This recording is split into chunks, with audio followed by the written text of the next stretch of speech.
Home. It's something we all have in one way or another. We live in it, we grow up in it, we learn from it. It makes us who we are. But at one time or another, for this reason or that reason, at some point in time, we will all leave that home. For me, that time was this fall, when I was moving into my dorm at UWM. Something I was excited about and looking forward to all summer long. But as the days got closer, more and more thoughts of doubt and worry filled my head.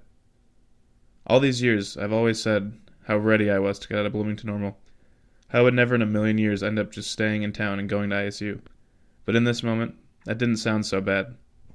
Yeah, I mean, for me, it's kind of the best of both worlds in the sense that I've got my independence and my freedom, but I've also got my support system a 10-minute drive away from here. So I mean, for me, from an independent standpoint, yeah, I mean, I feel like I'm in a totally new chapter of life where I'm finally starting to kind of grow up and grow out of the days of being a child.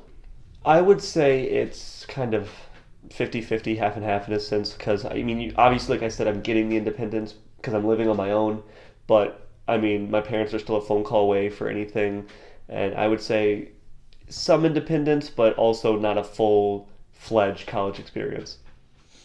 I was going to miss hanging out with all my friends, the ease of going to community college, working the evening shift at the local hockey shop, and of course, going to all my favorite local restaurants.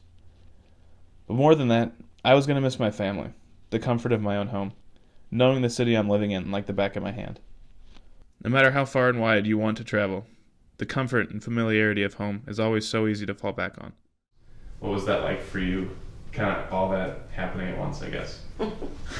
Entirely too much, overwhelming on any given day. I was actually very grateful that you spent your first year at a community college and that we had you there. Our situation, I guess, I mean, it's not unique, but your dad had moved away, 2 years at that point, 3 years?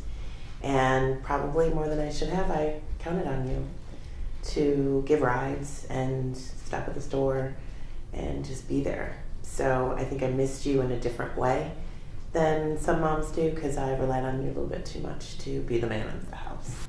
Yeah, I mean, everything else aside, I think the weirdest part is that your child, your baby, is an adult, is a man.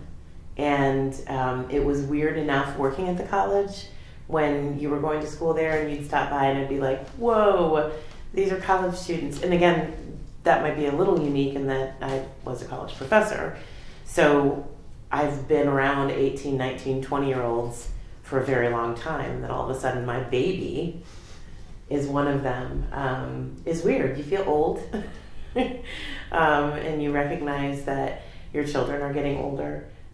But so much pride, so much excitement for that next chapter in your life. Home. Something we all search for in one way or another. We want to feel comfortable. We want to be happy with it.